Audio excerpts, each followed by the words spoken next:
agora, José,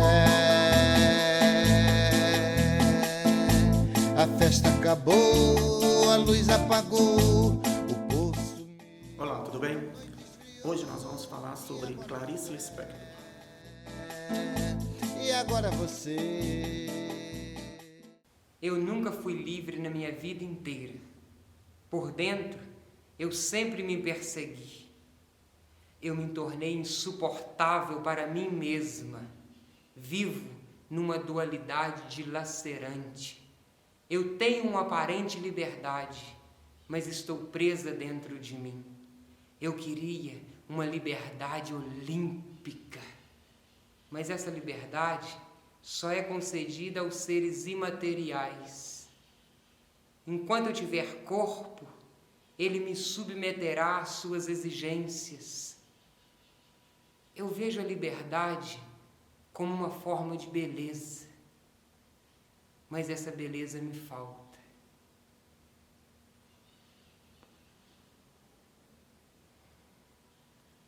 Acho que a loucura é perfeição.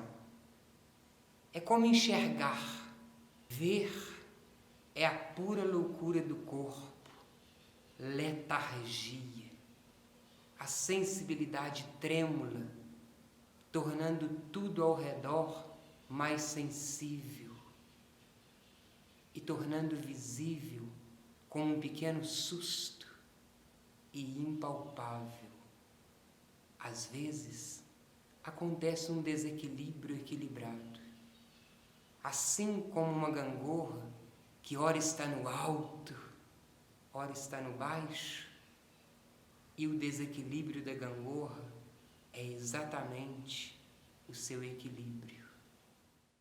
Nascida na Ucrânia em 1920, veio para o Brasil com a família fugindo da Guerra Civil Russa.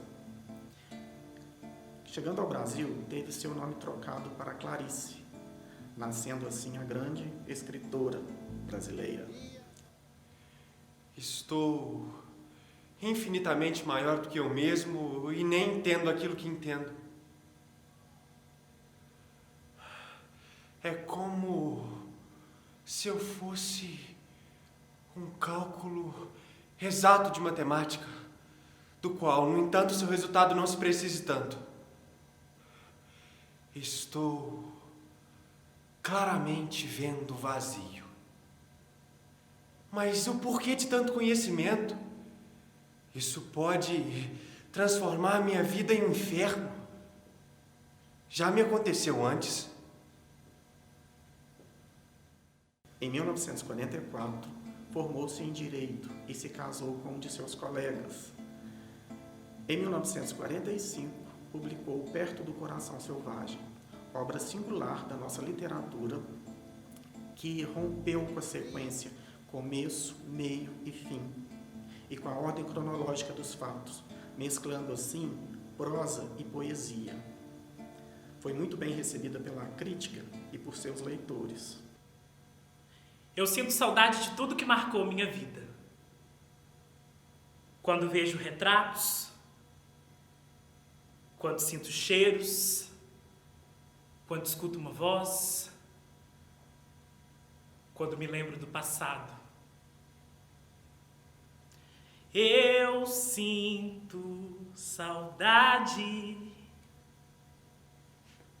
Eu sinto saudade da minha infância, do meu primeiro amor, do meu segundo, do terceiro, do penúltimo e dos que ainda vou ter, se Deus quiser. Eu sinto saudade do presente, que não aproveitei de todo. Lembrando do passado e apostando no futuro, eu sinto saudade do futuro, que se idealizado, provavelmente não será do jeito que eu penso que vai ser. Eu sinto saudade de quem me deixou e de quem eu deixei. De quem disse que viria e nem apareceu. De quem apareceu correndo sem me conhecer direito. De quem eu nunca vou ter a oportunidade de conhecer. Eu sinto saudade dos que se foram e de quem eu não me despedi direito, daqueles que não tiveram como me dizer adeus, de gente que passou na calçada contrária da minha vida e que só enxerguei de vislumbre.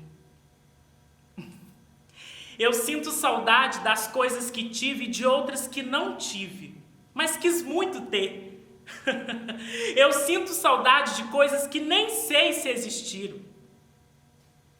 Eu sinto saudade de coisas sérias, de coisas hilariantes, de caos, de experiências.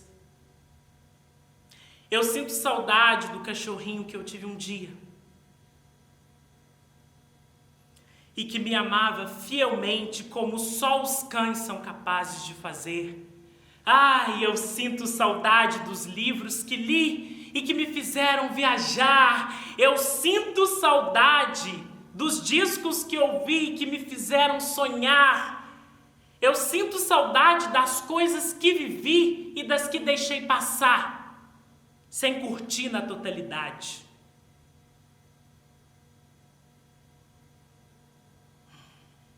Quantas vezes eu tenho vontade de encontrar não sei o que, não sei aonde, para resgatar uma coisa que nem sei o que é, nem sei onde perdi.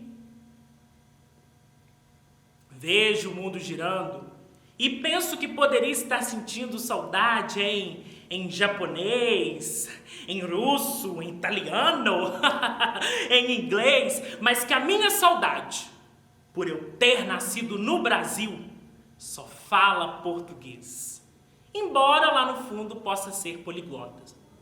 Aliás, dizem que costuma-se sempre usar a língua pátria espontaneamente quando estamos desesperados, para contar dinheiro, fazer amor, declarar sentimentos fortes, seja lá em qual lugar do mundo estejamos. Eu acredito que um simples I miss you, ou seja lá como possamos traduzir saudade em outra língua, nunca terá a mesma força e significado da nossa palavrinha. Talvez não exprima corretamente essa imensa falta que sentimos de coisas ou pessoas queridas. E é por isso que eu tenho mais saudade.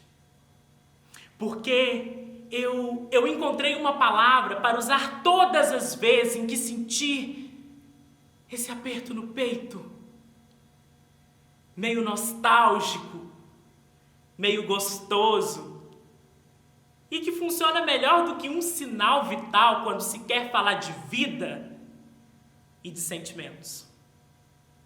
Ela é a prova inequívoca de que somos sensíveis, de que amamos muito o que tivemos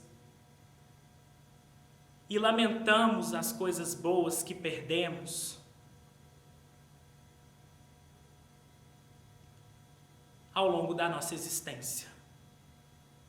Jornalista, ela também foi uma escritora infantil e uma tradutora de obras estrangeiras.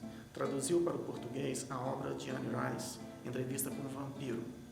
Quando não sei onde guardei um papel importante e a procura se torna inútil, pergunto-me, se eu fosse eu e tivesse um papel importante para guardar, em qual lugar guardaria? Às vezes pode dar certo, mas às vezes me sinto tão pressionada pela frase "se eu fosse eu", que a procura se torna inútil.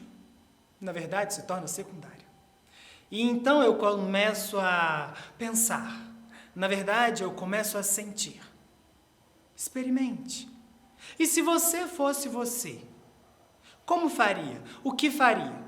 Primeiramente, viria um leve desconforto, uma vergonha, pois as mentiras a qual nos debruçamos foram levemente locomovidas para o lugar de onde acomodara.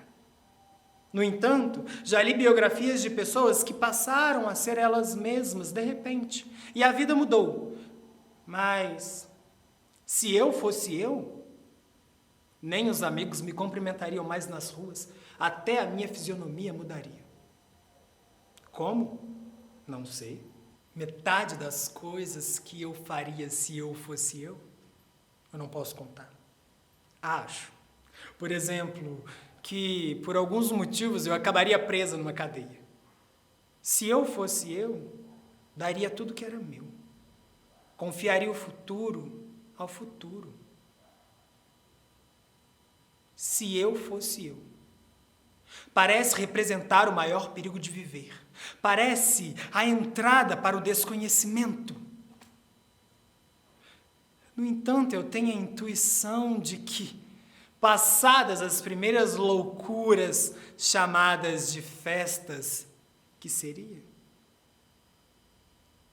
Teríamos enfim a experiência de mundo. E a nossa dor, que aprendemos a não sentir, mas também seríamos por vezes tomados por um êxtase de alegria pura e legítima que mal posso adivinhar. Não. Acho que já estou, de algum modo, adivinhando o porquê de me sentir sorrindo.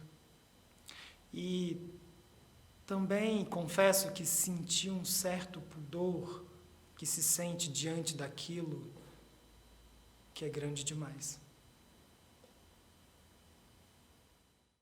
Dona de uma felicidade clandestina, em 1977, publicou aquele que seria, talvez, a sua obra mais famosa, A Hora da Estrela, que foi adaptada para o cinema por Suzana Amaral em 1985. É essa estrela que o Pé de Poesia nos brinda hoje. O bobo, por não ter pressa, consegue sentir, tocar e observar o mundo. Consegue ficar por 2 horas imóvel e quando perguntam o porquê ele não faz alguma coisa, ele responde: estou fazendo, estou pensando em alguma coisa.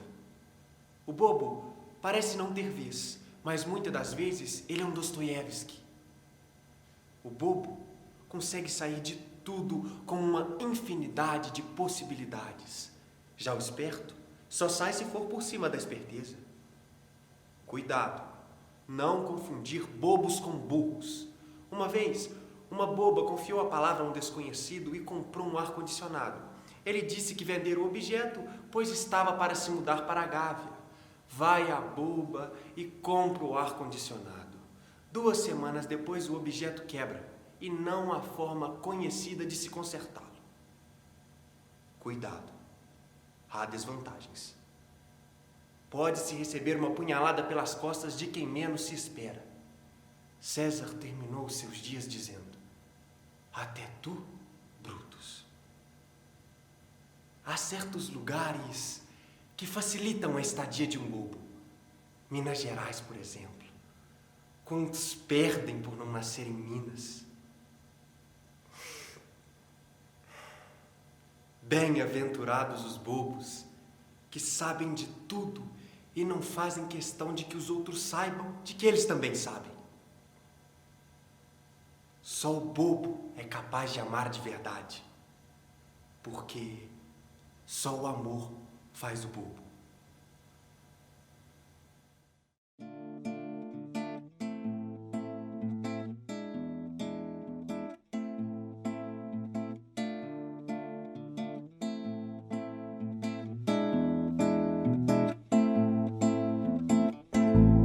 E agora, José, a festa acabou, a luz apagou,